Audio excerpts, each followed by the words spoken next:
Everybody, welcome back to the Money Is Show. And today we got a special guest for you that flew all the way from St. Louis, Missouri to be here on the episode today. His name is Mike Pulley. He's the owner of Home by Design out of St. Louis. He's done over 200 properties now. He's creating an incredible product, which is the BRR program or product you've heard of. But this product is especially built for investors that are trying to get inside of real estate. They're out of state. They're trying to get into it. Instead of buying on the back end, they kind of buy on the front end and use the BRR process with using all of his teams and systems in place there. With Mike, one of the most important things is understanding how family applies into all the business that you do, not just from a personal side, but also from a business side. And most of his clients nickname him the renovation aficionado, if I said the right word, aficionado, like the cigar aficionado and the wine aficionado. He is the renovation aficionado. On that point, we're going to introduce Mike Pulley and dive into real estate and what it takes to be successful as an entrepreneur for you today. Mike, thanks for coming to the show. Thanks for having me, Ryan. I met you about a month ago or so at a mutual friends conference down in Florida at the, I think it's called the Family Mastermind. And we talked afterwards, and I said, dude, come out on the show. So here you are a month later, not being on the show. Let's talk about a little bit about the most important thing that we have going on is in my opinion, not real estate. It's not your understanding vision and where you're going. Really, the most important thing we can talk about today is Alabama football. Right. Let's talk about that first. Yeah, you're a diehard Alabama fan. Yeah, by default. By grace of God, really. By grace of God. I mean, that's what it comes down to. It's a good thing. Yeah. Oh, right. It's not good. It's incredible. It's a great incredible. thing. So. That's because your wife is actually alumni. She is from Alabama. And is that kind of where it started? Or you were already an Alabama fan before that? No, I didn't even know. Yeah. Didn't even know. Well, there's that black time frame of Alabama football where they had all the sanctions and my wife was in there. Yeah, she was at school during the sanctions. So for her, and she's riding high, really nice right now. And she actually was down on the field with them working. Yeah, she used to work side. with the teams and work with a bunch of the other teams at the university as well. So she got her undergrad there. She did her undergrad in athletic training, so she's the person you would see run onto the field. In fact, today, every time we see an Alabama player get hurt, we see a redhead run out onto the field. They're like, hey, there's Ginger, because that's one of my wife's friends that still works with Alabama. So, so it's really fun to be able to see friends still on the field and be a part of that in some way or another. So basically, if I understand this right, once you married your wife, who was also highly involved in your business. Yes. But once you married your wife is when Mike Pulley became a winner. Yeah. Am I saying that right? Oh, Am I defining it all the right way? For sure. Yeah. I mean, you hear all those sayings and all those memes and all those things about, a successful man has a, powerful woman behind him. Yeah. That's true. I mean, I really, without my wife, I would not be where I am today. I mean, we've struggled. We've been through struggles. We've been through triumphs, and, being there through it, through nothing, complete nothing, less than nothing, to, being on top, to nothing, to on top. And, there's just so much that I attribute our success to her power. Well, I actually want to talk about that because, not everybody that comes on the show is either married or their wife is highly involved in the business and so forth. So I think it's a great topic for us to kind of start today off on to try to help the viewers. Is there are a lot of entrepreneurs that are partnered with their wife or husband on the business. You guys have been in business for 10 plus years? 15 plus years now. Talk a little bit about what it's like, and I don't want to sugarcoat it because I've been in it before, and there's some tough days when you're in a business with your partner, that it does make it. There's some great moments that can happen, and there's some tough moments that can happen when you're in that relationship. What did you find as like one of the maybe secrets of success in keeping a 15-year partnership, marriage, business relationship all together? What would you say some of the tips are? I think the biggest thing is really come from a place of understanding, right? So my wife and I, we had the opportunity to go through some trainings separately and together that really helped us get a lot of attention to those little nuances and those details. Meaning, if I say something, right, we as human beings, we have a tendency to say something and maybe we deliver it the wrong way and maybe it's received the wrong way. So when you have those two things combining together, I think that's where a lot of the problems are, not just in marriages, but in relationships as a whole, in business and personal and family as well. So I think, coming from a place of understanding, pausing and saying, okay, hold on. Did you mean that? Right? Did you mean to say what you said? And, or here's how I took what you just said. Yeah, here's how I took what you said. And, my wife went through the training first, and she would come to me and she's like, okay, here's what I took what you said. Is that what you meant? And I'd be like, where did you get that? Yeah. And it could have just been in my tonality. It could have just been like, I was having a bad day and I delivered it, or maybe it was just a passive, like snarky response, but it was never, there was not that real malintent. Yeah, right. Yeah. And, then I went through the training, right? So then she would, or maybe it is what I meant, right? Sure. Maybe she's like, well, it occurred to me that you said this and this is what you meant. I'm like, well, yeah.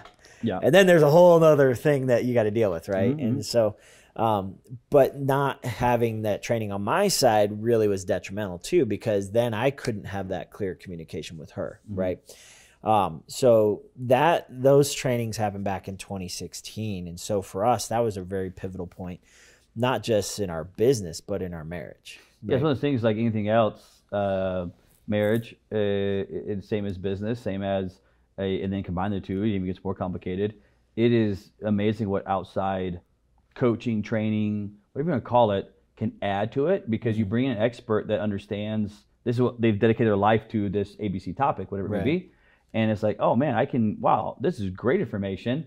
And it's like, dude, it existed the entire time. It's just you never went and looked for how to better your relationship. Let me ask you this: on working with a partner, meaning not just a business partner, but also a life partner, your wife. One thing that I always struggled with, I see a lot of other couples struggling with, is I struggled with. I feel like a mistake that I made was I treated sometimes family members and my wife a little bit different than I treated a regular employee, right? And not in a better way. I was the opposite. Like there was no nepotism, and it was more. I was more short. I was more snappy. I absolutely demanded more and expected more, and I found myself being very, like, I used all my quote unquote patience and say management skills on my employees, and then gave 0% to sometimes family or a partner. Did you ever find that as part of a piece that, because there was that bond and relationship, you felt like you could say certain things without having to think through how you should say it that you would say to a staff member, but you would just smart it off and say something quick over there? Yeah, and the first thing that jumps to my mind when you're saying that, I've got two daughters, and I've got a 15 and 11. 11, yeah. So my youngest, Stella, she is the mini me of my wife, right? Okay. So personality, everything, drive, ambition, and it's a constant joke in our household. But one of the things that really stands out as you're talking about this is we went to parent-teacher conferences. This was I want to say 2, maybe 3 years ago. Okay. And the teacher was like, "Your daughter is so great. She's so amazing." We're like, "Who are you? What are you talking about? She's a we thought we were in trouble. She's a tornado at our house. Yeah. She's ripping everything apart, Yeah. And, the teacher made a really good point. It's like, she wants to be so good for you guys as parents at school. She wants to make you proud. Interesting. And when she comes home, that level of trying to be who you want her to be, she needs to shed it, and she needs to just relax and let go, right? And that's a very good point. And I never really thought about it that way. So she comes home and she just needs to just, right? Yeah. And sometimes is so it's such a good point, because I never thought about that, because as a kid, when you grow up in a great home with parents that are trying to train and raise, right.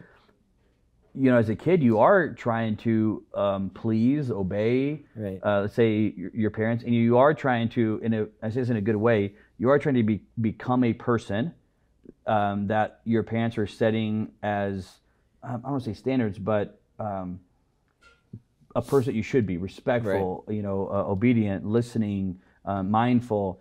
And then, you think about like if you, from when I get home from work, right? What is one of the things I do is like, dude, I will like collapse, like, oh God, right. Okay, that's done. But then I have to almost like veg out for a second because my mind has been nonstop running.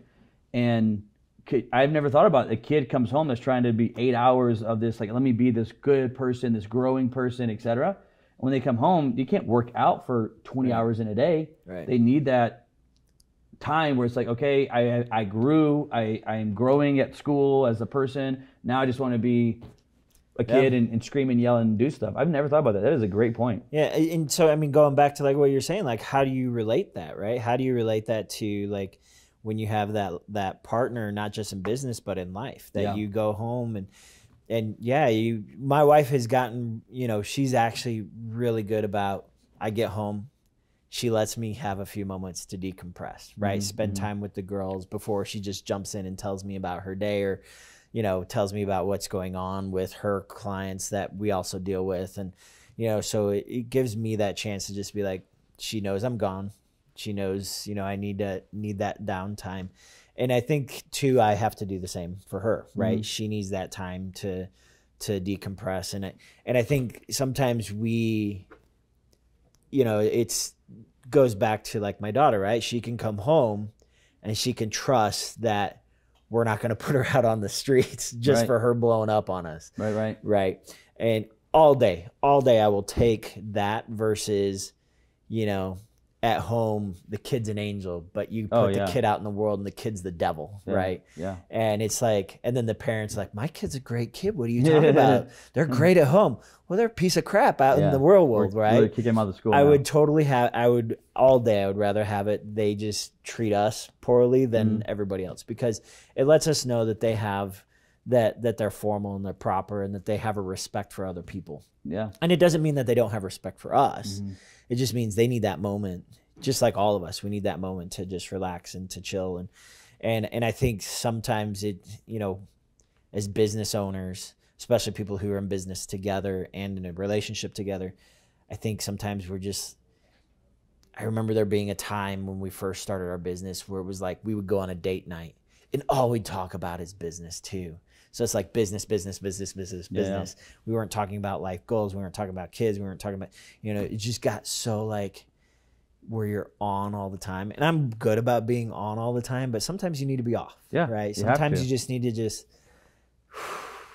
and, I think that's to answer your question there. I think that is the value and why we've been able to be so successful, even when we're not successful, right? Because that's when it even gets more trying, right? Because when stuff hits the fan, and it hits the fan, right? Yeah. When stuff hits the fan, that's when the true character, comes out of a person. And when it comes to sharing what my money is, I really believe that my share will be in that. That's why I believe that my money is that as well.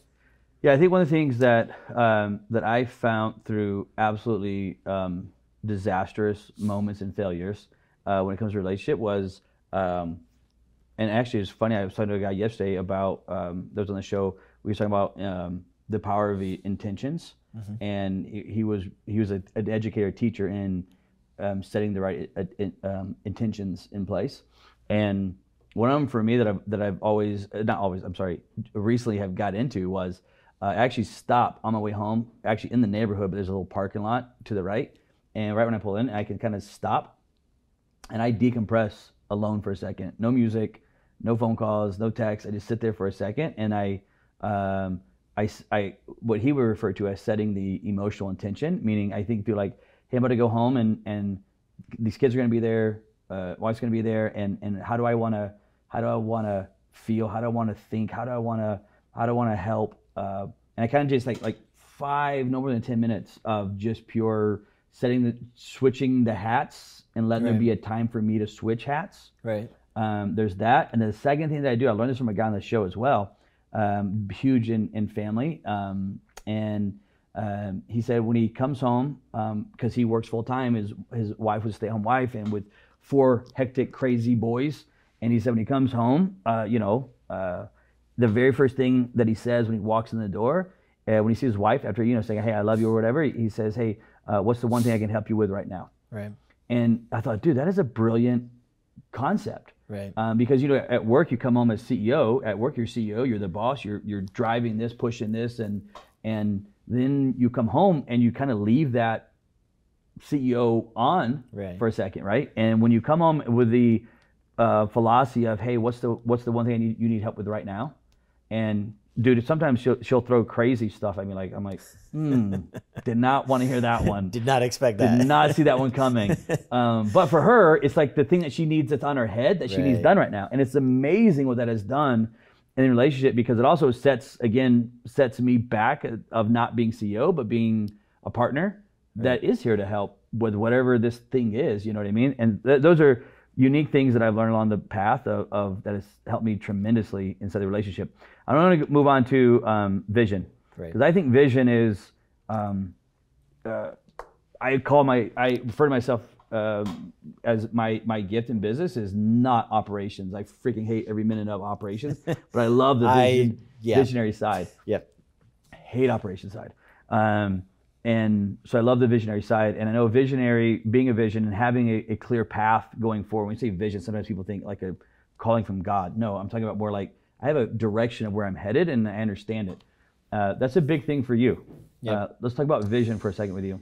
Yeah, so I mean, you and I are a lot alike in that aspect, right? So the visionary side, I am a complete visionary, and it to a fault. I mean, it is sometimes incredibly bad, right? Yes, like it's a curse. My construction coordinator, she has found out a way to work with me on such a level that is so great. Like, she just pulls me back in, and she has it was by accident. She figured out how to like get me through our tasks at hand. And there was one day she's like, all right, we got this list of stuff. I'm like, okay, we got to hurry because we got to go over to this, be over here at this meeting. And she's like, all right, cool. We're going to go through this list before we go. And she didn't tell me that the meeting got pushed later, which is good, because then I'd be like, so she had this list of to-do things, right? She had probably like 15 things on it. And on that list was just, she had a piece of paper covering up each item. And so she's just going the list. I already hate it. So I already am anxious right now. I was so mad. I'm like, just let me see the list. Yeah, let's do this. Tell me what is there. Because really what's going to happen is if she shows me that list, I'm going to jump straight to 7. And I'm going to avoid 1 through 6, right? Because at this moment, they're relevant to me. Right. Because you and I as visionaries were like, look, let's tackle the thing that's the funnest, right? Yeah. Let's do the funnest thing on this list. Forget everything else, because like you said, that's the operation stuff is, but there's those operational things that we have to do sometimes, right? As visionaries, because it's like, for us to be a visionary, we still, to an effect, we have to have that operational side and or those people that can do the operational side, right? Yeah. So, and having those people that are valuable in our lives to be able to do that. So Christina is that to me, right? She is that person that is incredibly valuable, that, really can take hold of my vision and can plug it into place, right? And so vision for me, when you think about it, it's like, you and I, we can close our eyes and we can envision this entire room, right? We can even envision this entire room completely redone. We can redo it right now. Gone. Right. Like, I'm building out stuff, right? And that is a gift. We're great at flips too. Yeah, and that is an absolute gift, right? I can walk into a house and within moments I can have the budget, I can have the designs, I can have everything relaying in my head, out, walls gone in minutes. And then you take like a class in there and they're like, oh, I'm like, why is this taking you guys so long? But it's part of our gift. Yeah, and I remember walking through houses with clients, right? We'd walk through the whole house and just direction too. I knew which way we were facing, whether it was north, east, south, which way we came in. Like, we come in the front door, it's over here. We went down the stairs and now we're right below the front door. Well, they're thinking we're on the other end of the house. Right. No, we're right below the front door. Yeah. And having that vision and that understanding of where things are is incredibly important. There's people that don't have that, right? And that's not a problem, right? They're the people that they need the step-by-step. They need the visionaries to create, here's what the goal is, here's the objective, and then they can fill in those pieces inside. But for me, like, the vision was always there, right? But it was never documented for me. Okay. So my first 12, 13 years in business, every success I had was by accident. Quite frankly, you know, like I remember I first started out writing my business plan because that's what you're supposed to do, right? Yeah. Nobody ever read it. So I just, at that point, not even I read it again. And I went back and I remember reading, I found it in my filing cabinet like years later when we were moving. I'm like, wow. It's like, who wrote this? It's like, you know, then there's other parts where like, wow, who wrote this? You know, so it's, but not having it documented. And, you know, so almost 2 years ago, I got involved in this program. And a great mentor, you know, walked us through the process, and he's like, okay, here's how you create a vision.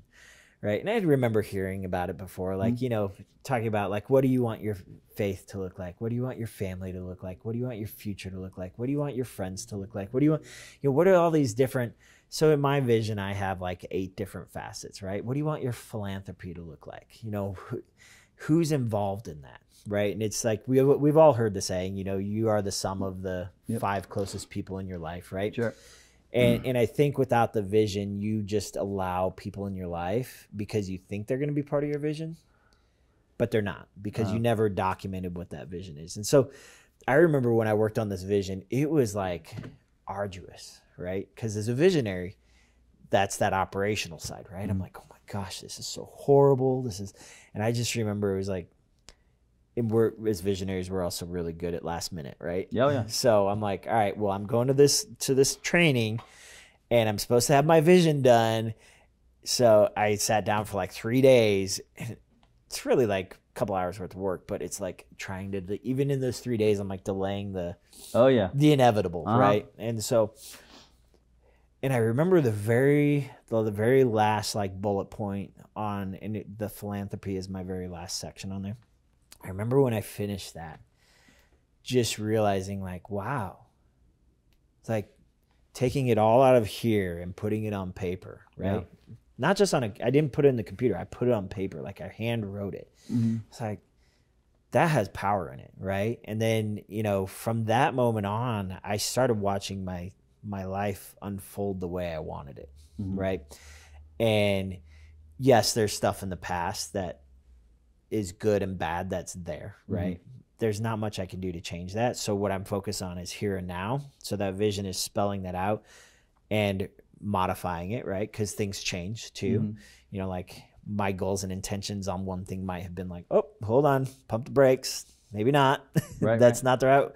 I think I shared with you earlier today when we were talking like, hey, we thought we wanted to just dive right in and buy rentals. So we went and bought 25 rentals in just like 3 months. And I'm like, ooh, maybe not. And, you know, it's, so let's pump the brakes on that one. It changes sometimes. And so I think like, if you don't have a clear map, and I use this a lot, like as an example, but like my wife and I taught Sunday school to 14 and 15-year-olds this last week. And we're sitting in a room, you know, in the church. And I'm like, guys, do you guys know what's under your feet? And they're like, carpet. I'm like, okay, what's under the carpet? And they're like, concrete. Okay, what's under the concrete? And, you know, I'm breaking it down level by level. And I was like, do you know what? I was like, if you were to build this room, would you know how to do it? And all of them are like, well, you just told us. I'm like, no, do you know the right PSI? Do you know the right, you know, peat that you put it? Do you know all the stuff that goes into it? Do you know the architectural plans? Do you know everything that goes into this? You know, just talking about how like having a roadmap helps you get to where you want to be, right? And that's why I said my first like 12, 13 years in business was by accident, because I didn't really have a roadmap. I remember saying, I'm going to do hundreds of homes, right? And then you fast forward to where we are now. And I mean, I know other investors that have done thousands of homes. And for us, we've done, you know, we're on our 227th house right now. And I look at it like, I remember being down at the family mastermind and thinking, oh man, and I'm trying to compare myself to all these other investors. And I'm like, I can't, how are they at 1,000 and I'm only like this? And then I'm talking with them and I realize their renovation budgets are like $10,000 to $20,000, and their houses are like, you know, 30 to 100 grand. And I'm like, oh, okay, ours is a little bit different. Our average renovation budget has always been around 133,000. So like the price of most of their houses, right? It was a renovation budget. And so it's like, okay, so apples to apples, like our equity position was there. Like if you want to talk apples to apples, equity position is there. values are there, dollars, you know, all that's there, but it's just differences, right? So we're all different too. So, and that goes back to like the vision, right? So like you look back and you're like, wow, I've accomplished a lot in, you know, the 15 years we've been doing this. But then you compare yourself to, and then that's when you fall off your vision, right? And I was like, hold on, that was a great reset for me. Like, why am I comparing myself to them? What am I missing in my vision? That makes me compare myself to them. Because what do they have anything to do with you? Right. Yeah.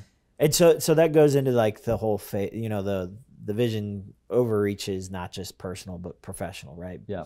Because do you separate those two, personal? I do. I have two separate ones, but really, so I did my personal one first. I did my personal vision, and then I did my business vision second.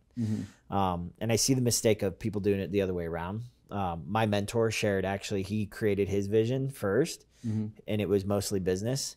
And then he goes to his wife and he's like, here's my vision. His wife's like, whoa, we're not even on the same page, right? And I think for me, it was really good for me to do a good practice for me to do the personal. And I didn't actually do the business till after my wife had done her personal vision. And then it's really cool and eye-opening to see like where your visions collide in a good way and where they collide in a bad way, right? And then maybe making modifications to those, right? Because if you're doing this if you're married or in a partnership, you should be doing it together, right? Because if you start doing things separate, that's when the problems can arise. It doesn't mean they will, but they can. And then I did the business vision, right? And the business vision, really all it was I took my personal and I changed a lot of like the verbiage, you know, still a lot of the same format, you know, like, you know, family. Okay, now my family is not just my personal family, it's my business family, right?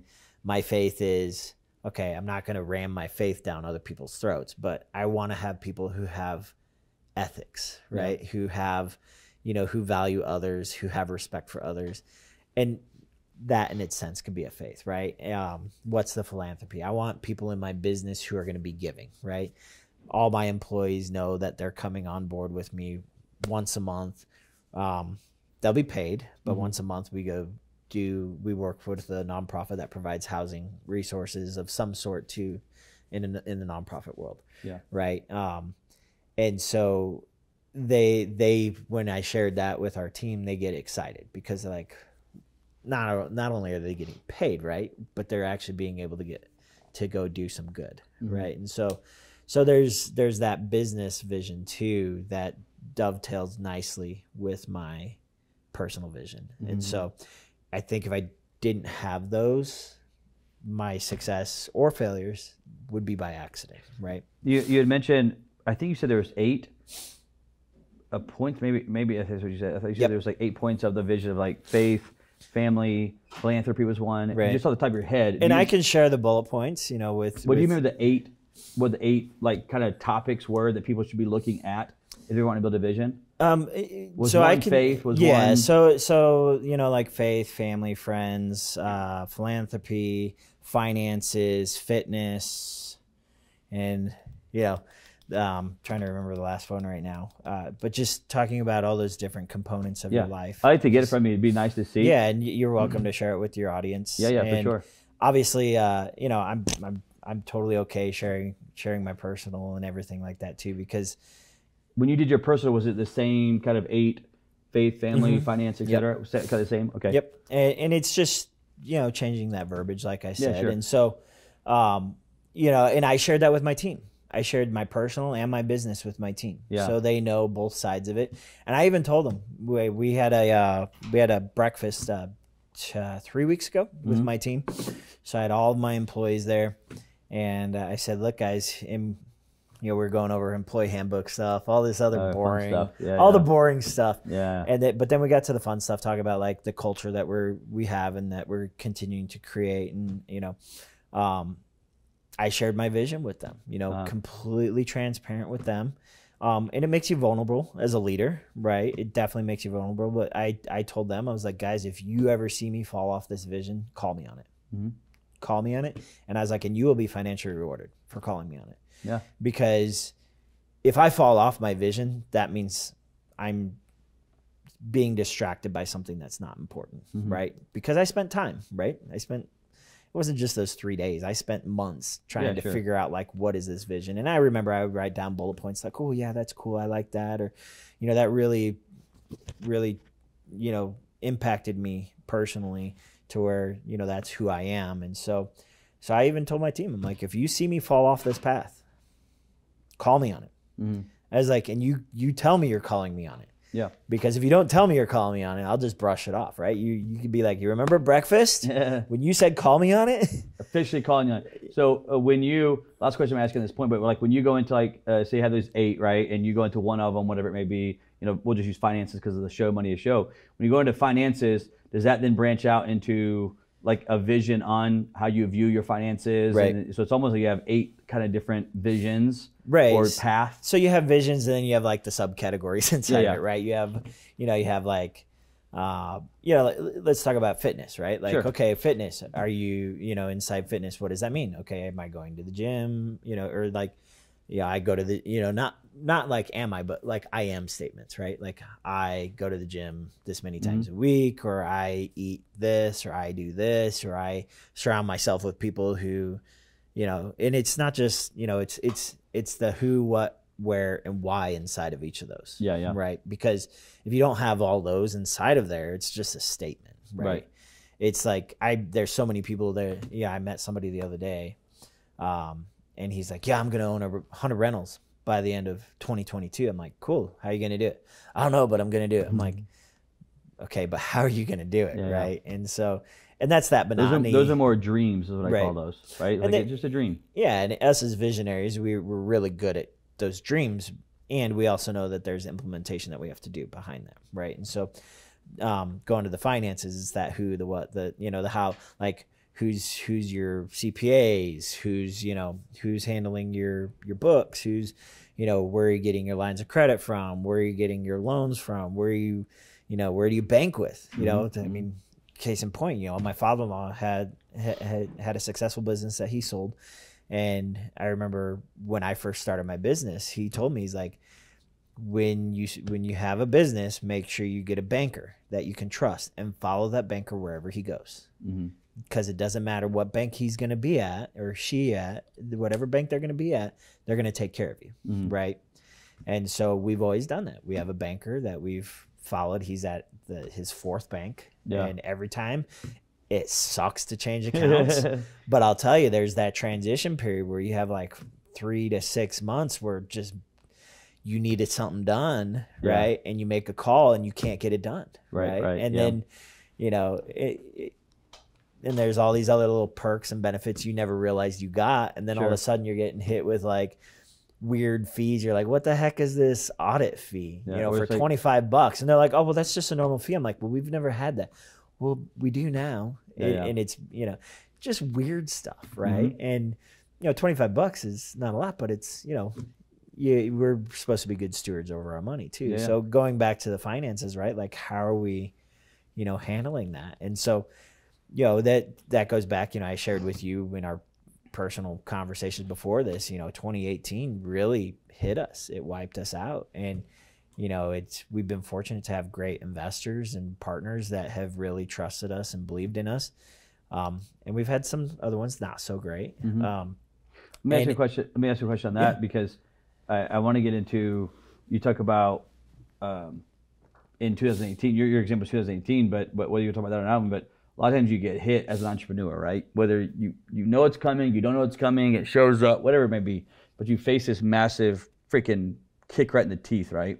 And sometimes it takes you all the way to the bottom, which mine took me all the way to the bottom.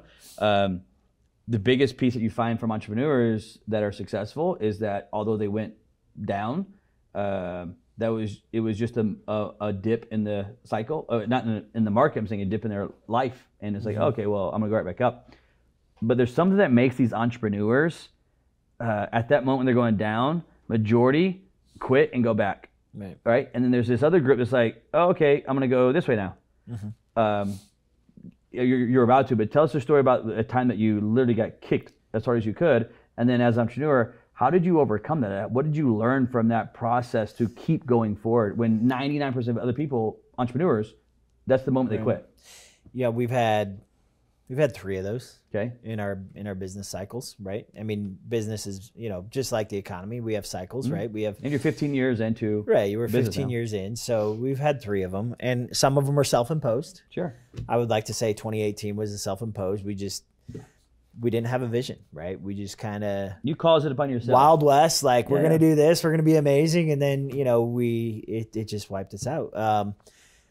2008 was another one for us. I mean, we're talking a year into business, and it was brutal, and we had also partnered up with some people, and it was just not a great relationship for either parties, right? And so I remember we were in the hole so much. I mean, coming out of a professional world, going into the entrepreneurial world, you're like, how are we going to get out of this? And I remember going on a walk with my wife one night, and I was like, well, we've seen success with real estate. I mean, you could have success obviously in any aspect as long as you put your focus into it.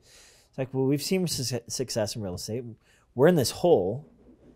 We could either, kind of like you're saying, reset, start over, or totally avoid it, or, there's all these different avenues you could go. And I said, you know what? We're in this hole. Why don't we keep digging until we strike gold, right? Okay. And we dug, and we dug, and we dug, and we struck gold. And 2 years, I mean, we were rocking it. We were doing great. And then going back, like there's the self-imposed, there's the imposed by others, or there's, out of control. Out of control. Market, so market, right? So nature, if you will. We made it through 2008. We made, really it was June 22nd, 2010. Okay. I know the date very well. I'm on vacation, out getting ready to go race cars with my father-in-law, and I get a phone call from my sales manager, and he's just like, "Hey, I was just told we can't do this anymore." I was like, "Huh?" He's like, "Yeah, it was a way we made money in that we were doing the renovation loans, the fixer-upper model, and we used to get paid as a developer." Instead of as a contractor or an investor, we were paid as a developer, which was really nice. We got big chunks of cash. We'd fund the projects and get reimbursed. But HUD, so here we are 2 years into the market crash. HUD made policy changes. And they were like, you can no longer get paid that way. They eliminated the line item completely. Well, we had 11 projects going. So now it became illegal for us to make money the way we were making money, like that. So we lost $463,000 overnight.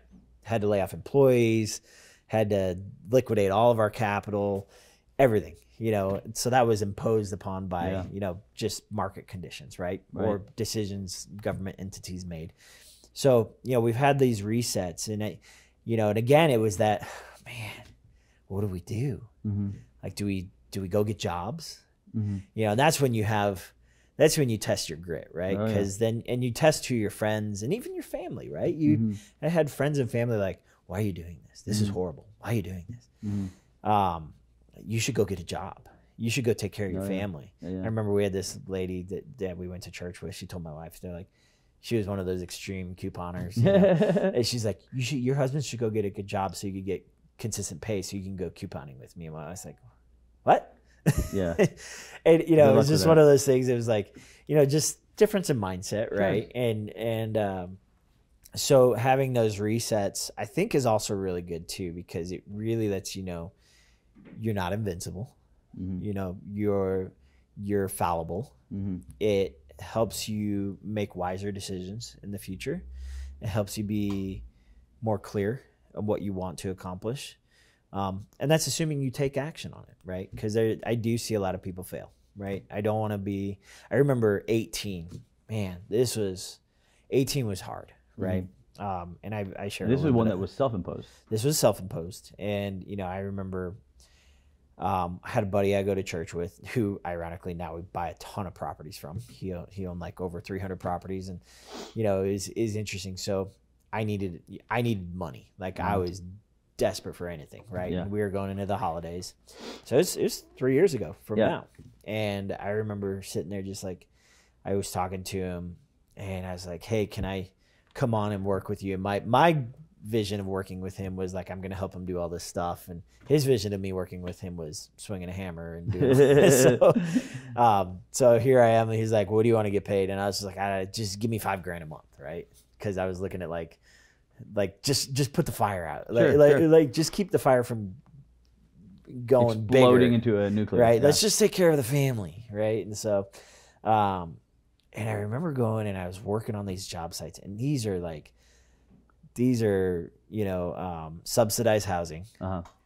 These people live well below any conditions you and I would ever, I mean, really not just you and I, but most people, I would say majority of people would ever want to live. I mean, third world kind of, scenarios. And so I remember going into these homes and just being completely disgusted. And I'd come home and my girls would be like, Dad. And I was like, don't touch me. I have no idea what's on me. And my wife's like, are we washing it or are we burning it? Right. It was kind of like that. And I was like, I have no idea, but this is just get me out of this. Right. Yeah. And I remember this one guy, he'd been working with my buddy for a good decade. And he's like, oh man, welcome to the team. He goes, you'll get paid well and you'll be here forever. And I remember that just like, that hurt. Knife to the heart. Like that hurt so bad. Like I literally, I went back out to my car and I bawled. Yeah. Like I literally just was like, I broke down like, and the thought that came to mind was how the mighty have fallen. Right. Uh-huh. And I just sat there like, oh my gosh, I can't believe I'm here. I can't believe I'm selling myself. It's kind of how I felt. And, there was, at that time it was so hard to just carry on.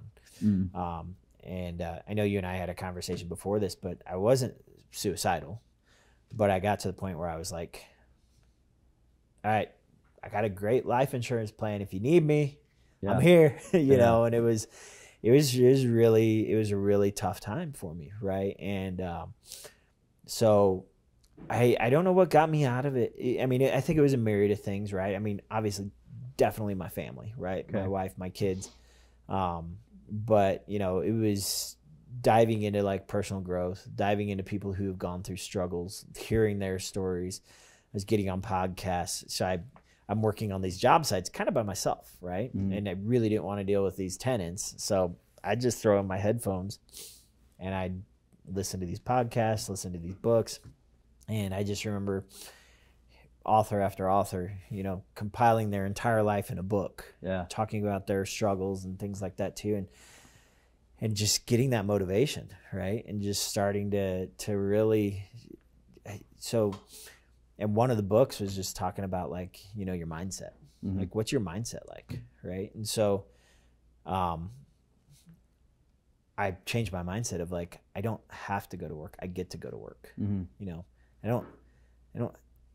I have to be here, but I don't have to be here. I get to be here. Right. And so having that shift in just a few short months quickly changed my mindset to where, beginning of 19, my wife and I spelled out like, we want to buy rentals, and we bought 3 months, starting in March of 2019 for 3 months, we bought 25 rentals. Who does that? Right? Who goes from negative, we were negative hundreds of thousands of dollars to, now owning all these properties and having cash flow and having equity and, all these different things. And even though it wasn't really what our overall vision ended up being, it was that pivot to reset. And so, there's the self-imposed, there's the market, and there's imposed by others. Right. And it sounds like you listen to the one of, because it's the one that you mentioned, so I think it's coming from within. One of the ways that you were able to help get through that kind of dark time was you dove deep on podcasts and books, audio books and podcasts, and it was basically pumping in influence content into your head, changing your focus, your mind, your heart as to where you were. Right. Is one of the ways that you got through a lot of that stuff right there. Right. Well, and some of the other things too was I started reaching out to friends and people I knew that were successful in business. Right. I had built a construction estimating software. One of my mentors, Jim McKelvey, the founder of Square, he's from St. Louis. I reached out to him, called him personally on the cell phone, which to this date, I mean, just that conversation alone, like, I don't even know how I could have afforded that conversation. He's a billionaire, right? Yeah. And the fact that he took that time to talk with me, and to, that was in January of 19, and to have him talk with me and spend that time, I'll always cherish, right? Sure. Because I didn't call him to be like, you know, like, look at me, like, hey man, you know, we just had a real heart-to-heart conversation, and you know, he was really motivational in that aspect. Like, okay, who else can you contact? Who else can you reach out to that can really help you build out what you're trying to accomplish and really to do here? And so surrounding yourself with other people, not just the content, right? The content is always important. But putting yourself around those people who bring value to your life, with no ulterior motive, right? You know, and I think that is so key as well. And being able to have those people in your corner. Because I remember when I first started before I started my business, my wife went out of town to cover an athletic event. And I remember like bored out of my mind, didn't have any kids yet. So I'm like going through my flip phone, open up my flip phone. I'm like, drama, idiot, moron, you know, just like, why do I have all these people in my life? Right. And I was just like, I need to change my life. You know, I can't have this in my life. This is toxic. Right. You know, and, so I think those are some other aspects that obviously help get me out of that too. Yeah. It's amazing how people use different things to help get them out of different places and continue to grow from that place. You know what I mean? Entrepreneurs are always taking hits. It's just part of it. Like some are bigger hits than others. Like you said, some are self-imposed, some are, I call them supernaturally imposed, and then some are market imposed. But hits come. It's just like how do you go through that and come out the other side? You may come out the other side with a black eye, but you came out the other side, right? Versus you turned around and went the other way and never came back to it. You know, so always you need to learn how people go through that process. Quickly, when you started, you got right now, you're in this home by design. I was thinking the last word, home buyers, not buyers, is design. That's good design. Home by design. When you went through home design with your wife, and you guys had this coming out, and now you're going through this like BRR process, and you guys are helping investors basically buy rentals, but buy them from the front end, if you will, versus a turnkey, versus buying the rental from the back end of it. The one piece that we were talking about earlier that I think is very important for investors that are looking at that process and looking at your model to consider is that your rehab is not the $10,000 rental rehab, right? Because you guys are going in and spending, I think you said like on average, a rental may cost $60,000 of rehab costs. Which in that $60,000, normally what that means is you're getting more into the behind the drywalls of the house, and you're getting into the EMPs, right? The electrical, mechanical, plumbing of the property, which is what's going to cause the majority of your bigger problems in the house are going to come from kind of those. Those are your big ticket items. Those are your big ticket items. They're going to hit you, right? And you can buy a rental property on a turnkey that those things were not ever looked at, addressed, or redone throughout the property. Or a Band-Aid. Or they piece something back together real quick. And before you know it, you've got a $1,900 expense on your hand as a landlord now. And that wipes out a quarter or half of your people profit. Understand that. It could literally, of the year, not profit for that month, profit for the year might have just got wiped out or half of it got wiped out. So I think it's a unique process, especially when dealing with, when you're really getting that deep into construction side of it, getting into those big points there.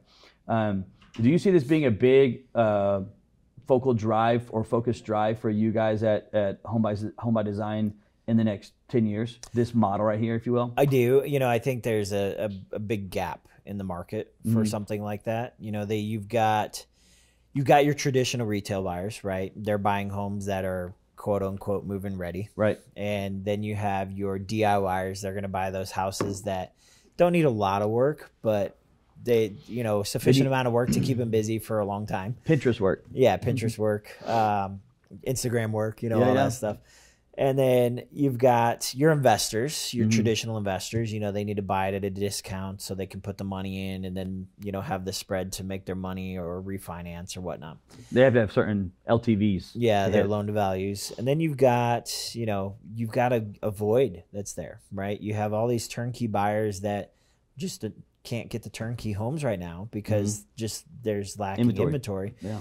And even when the inventory is there, the inventory is going to need a lot, you know, say the market shifts, the inventory is going to need work at the end of the day.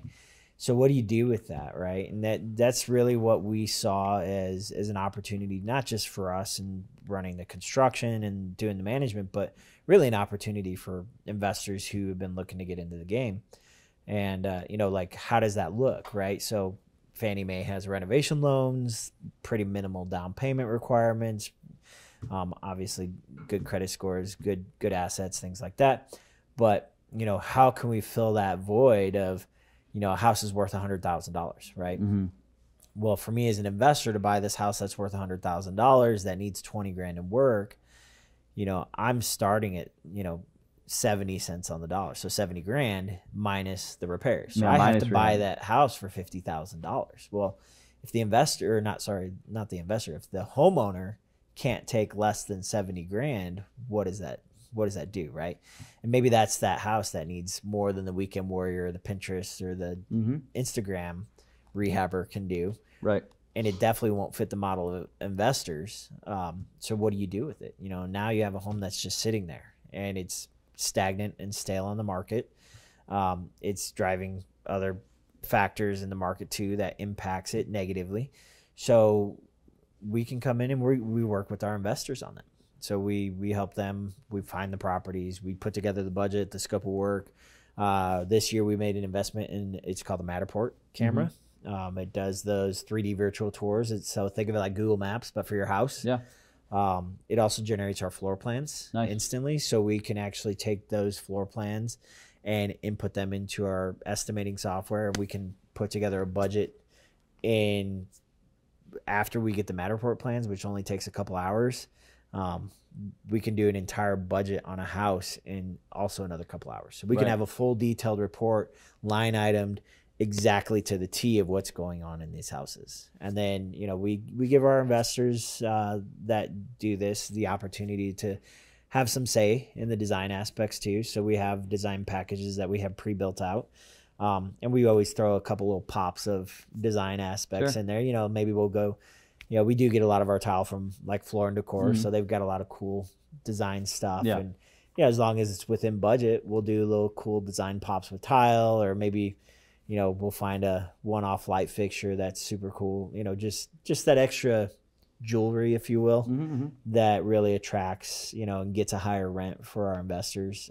We've actually been finding we're getting about 10% more, 10 to 20% more on the rents than what most of the turnkeys are traditionally getting, because we have all those things addressed, right? The systems are addressed, and then you have the design aspects and whatnot, and it's beautifully designed. It's not just some, and quality, as well, because we've been able to get volume pricing on quality materials that helps our investors. It helps us too, because we have our own projects. So it gives us that volume and discounts as well. Yeah, I think it's a very unique model, and I think it's one that if I was getting into buying turnkeys, I like the idea of going in it first, and I like the idea of getting my EMPs resolved in maybe in $65,000 budget. It may include replacing a roof sometimes, and those bigger items. That's going to give me the longevity of this property, which is what I'm looking for cash flow wise, right? And I do agree with you, man. When I used to do turnkey or rentals all the time for myself, we'd always spruce up the house a little bit nicer. Not a ton of stuff, but just certain things would be nicer than the normal rentals that were out there. Just because it would make my house, to me, it was always three things. It made my house rent faster, which means I made more money. Rent longer, because they wanted to stay in a place that was nicer than not, which means I made more money. And rent higher, because it was something they couldn't find anywhere else on the market in that area. And so it gave me kind of all three of those bumps, which to me, a lot of times landlords don't ever consider.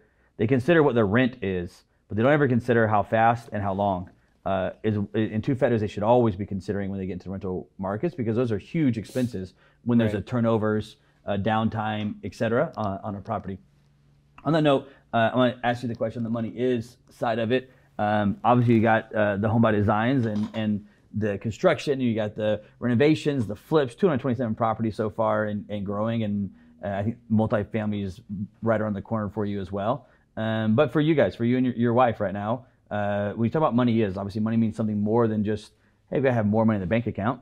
We want to talk about what does money really mean to Mike here from Homes by Design. So I'm gonna give this to you. You can fill this out. And then if someone wanted to follow you, get more information from you as you're filling that out, is it better for them to go to homebydesign.com? Or what's the website? Most time Instagram. Instagram is one of the best ways to get a hold of me. Okay. I get a lot of messages through there, a lot of questions. Is it Mike Pulley or? It's my personal one is Mike Yellop. It's just my last name backwards. Okay. But then we also have Home by Design, BUY, like you're buying a house. Yep. So we have those 2 accounts. So it just depends on. So Instagram's kind of the best place. Yeah. Either go to Home by Design or Mike Yellop, which is Mike Pulley spelled backwards. Okay, cool. But yeah, so. We'll find out what Mike's word here, Mike Yellop's word. Sign it. And sign it. Yep, right there. Yep. There we go. Right. All right, so Mike Pulley's word for money is, from Home by Design, is money is an amplifier. Money is an amplifier. Now, first question I want to ask you is, did you run that answer by your wife? You probably should have, right? I would say she agrees. Okay, let's talk about what an amplifier is. What does that mean to you? You know, so my past life, before doing real estate, I worked in the nonprofit world for a total of 7 years. Okay. And so I had a great opportunity to meet a lot of amazing people, meaning, you know, like my last job I dealt with, I was the volunteer director for this local nonprofit in St. Louis. So it was amazing, some of the people that we met. I remember we had the CEO of a multi-billion-dollar company, and here we are sitting at a table, literally stuffing envelopes for newsletters to let people know what's going on. We're just talking, and I was just like, well, what do you do, man? And he's telling me, and, you know, he's just like, well, I have this company, and I knew nothing about it. And I go back and I research it, and then the next time we meet, I'm like, what the heck? Why don't you tell me? It's like, why are you stuffing envelopes, man? And I was like, what would you like to do? And he told me, and I was like, why aren't we having him do this, right? And so really, you know, his money, not the money per se, but just his skill sets allowed him to amplify. So I remember we did a huge fundraiser, and he was able to be a big benefit in that. Like, not a benefactor, like somebody who brought the money, but like somebody who brought other resources to the table, right? Because of his influence and all that. And it really made me realize the power of a personal brand, or a person who has a great stature and a great value of not just themselves, but other people, right? And I've always said money is, you know, it's just an amplifier or an enhancer of who you are, right? If you're a poor person, but you're giving, and you come into money, very rarely are you going to be somebody who's going to be just an absolute jerk, right? You very rarely you'll become, you know, you become a wealthy person that's going to be even more giving, right? Because now you have the resources and the tools to do it. And to the same effect, right? If you're a poor jerk and you get money, man, you're going to be an even bigger jerk, right? Yeah. And then you have those people that accidentally get money, right? That are good or bad, right? You have the people that are jerks, and can you imagine the people who are jerks who lose money, how much of a bigger jerk they are, right? I mean, you see those movies, you're like, don't you know who I am? I don't care who you are, right? It's what you do and who you are, right? So I've always said money is an amplifier of who you are, right? It really draws out, you know, going back to like our first partnership that we had, it really was an amplifier of who each of us were in that partnership, right? Because when money's on the line, you realize that's when the personalities come out. And so now for me as an amplifier too, this is more things I was thinking about as I was coming out here is, you know, it's like money is an amplifier. Okay, great. What does that mean as far as like us as business owners? Right. For me, for years past, I've always looked at like, I sub stuff out, you know, I bring in GCs, I bring in HVAC guys, I bring in electricians, I bring in plumbers, and, you know, money for each of them amplifies differently, right? Money for them also takes out of my pocket when I know I could take that money and invest it more wisely in my own people. So we've spent a lot of this year bringing everything in-house. And realizing like, you know, we brought over some amazing people. We've been able to attract some. I remember I made a post on Facebook. I'm like, we're looking to hire, these people like foremen, laborers, carpenters, carpenters apprentices, plumbers, electricians, all these things. And I remember the thing that, I got more I was hoping for comments of people that they knew, right? People on Facebook like, hey, I got a buddy who's looking for this. No, it was like, everybody's like, good luck, you're never going to find it, And as we went on our search, we really found that there's some really great companies in St. Louis that apparently are not ran really well, meaning money changed the dynamics of the owners of those companies to where they treated their employees like crap because they had money and they could do what they wanted, right, as the owners. And we're in a market where there's so many jobs that are out there, right? Yep. So really the employees can have a say in what they want to do. And I was shocked to see so many, half of our team, just hearing the stories of the situations they were in, like literally physically abusive relationships from their bosses. Wow.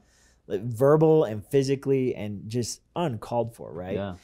After decades of even working for the same companies. And, enough finally became enough. And I remember sitting there on a Zoom interview with one of the guys, and I was like, you work for as far as I know, it's a great company. I've heard of it, and I see their signs and their advertisements and all this all over the place. And I was like, so what's missing? And he goes, I'm just not appreciated. He didn't go into details. He has since, but, I don't think anything, I don't talk ill of the other companies or anything like that. It's just, I'm shocked, and I asked him, I was like, what was the change? What do you think it was? He's like, well, I think they just got too big for their britches and they didn't know how to control it. They didn't know how to act. And the culture that they created inside of their business, even the office manager was like, I'm going to make sure he doesn't get his last paycheck, when he was leaving, and all sorts of explicatives. Right. And so, I think money is an amplifier of who you are as a person, as business owner, as all those things. And so, I'm looking at these employees and they're like, that we're bringing on. And I'm like, what do you want? What do you need to come on board? Right. And they tell me, and, part of me is like, in some aspects, I feel like I'm getting away with a lot. Like, that's it. That's all you want. But at the end of the day, I also know I'm offering more, right? I'm offering them a place of sanctuary. I'm offering them a place where they love to be. Not just me, but the other employees love being there too. My construction coordinator is absolutely amazing. And I think that's the culture that they want to thrive on. And then not only that, but I'm looking, okay, like I remember buying vehicles for our employees, like buying vans and tools and all that stuff. And I'm sitting here like, oh man, it's so much money, right? You're outlying so much capital investing in all these tools. And then I remember like, okay, well, for us to get even more talent, we want to offer 401ks and things like that. I'm like, man, that's so much money too, and then I'm like, but what is that going to yield me, right? And what is that going to yield them, right? So if I can offer that for them, it's I can't remember who said the saying, if you help others accomplish their goals, you can accomplish yours. Yeah. So it's like, if I can help them accomplish their goals and their objectives in their lives, they will supersede all my goals and expectations too. Yeah. Right. So that is this year especially has been a big mindset shift for me in really reappropriating the money in that aspect. Like, okay, now, it's money I would have given to other general contractors or other subs and all that. And quite frankly, I feel like they squander it away. Right. But how can I control that and bring it to my own people and cultivate a culture to where people want to be amplified and they want to amplify to others. And interestingly, we had in a great area, we had a shooting right behind one of our projects. And, a couple of my guys, like, they're used to it. One of my guys, not used to it, right? He's hiding in the dumpster. Yeah. So but that night I called all of them. I called all the employees that were on the job site. And I said, this is actually the night before our breakfast that we were having the next day. As I called them all, and I'm like, hey, first off, I want to say you guys are doing amazing. I love what you guys are doing. You guys are crushing it every week after week. You guys are showing grit. You guys are showing, fortitude, all these things that, are valuable to me. right? And then I just said second. I was like, I'm looking forward to breakfast tomorrow. Looking forward to meeting you guys, talking with you guys, learning more about you, and having you learn more about us. And then I said third, I hear you had a great experience today. So, and one of the guys just broke down crying, like, why would you care about me that way? And, it was really eye-opening for me, especially as a business owner. Like, I do care, right? I'm not calling to be like, are you going to show up tomorrow? I'm calling because I genuinely care. Like, I want to know, like, hey, are you doing okay? And I think that whole mindset shift that I've had this year has been a really good growing experience for me too, to be able to become a great leader. Yeah. Right. So I definitely think money is a amplifier, and it always has been. It always will be. It only amplifies who you are as a person. When people say money changes people, I would argue that I don't know if money changes people as much as it reveals who they are. Yep. It just amplifies who they already are. If they're already kind of a bitter, mean, grumpy a-hole, well, they're just going to be a bigger, mean, gritty a-hole. And if they're a person that finds joy and happiness and love and gratitude, and that's naturally who they are, and then when they have money, they just do more of that. It's truly money is nothing more than an amplifier of who you are as a person when it comes down to it, right? So if you want to have money, just understand it's going to show everybody around you who you are. It really will, because as you have money, you're who you are as a person gets bigger and bigger, and because it's being amplified out more and more. Just like the guy that you mentioned that when brought everybody in for the fundraiser, it was amplifying himself, which bringing all those people in. So it's a great answer, and I always believe that money always has been, always will be an amplifier for us. Mike, I love having the show, man. Thank you for having me. It's been a cool experience, and you got a cool thing going. I know your wife couldn't be here because of the surgery, and you got a baby, Lord willing, on the way here soon. And so maybe we can have another one with her out here and find really what's going on at Home by Design when the actual boss shows up for the interview. That's for sure. But Mike, I appreciate you coming out here. Those watching the Money Is Show, I hope you guys enjoyed Mike Pulley from Home by Design, and we'll see you next week on the Money Is Show.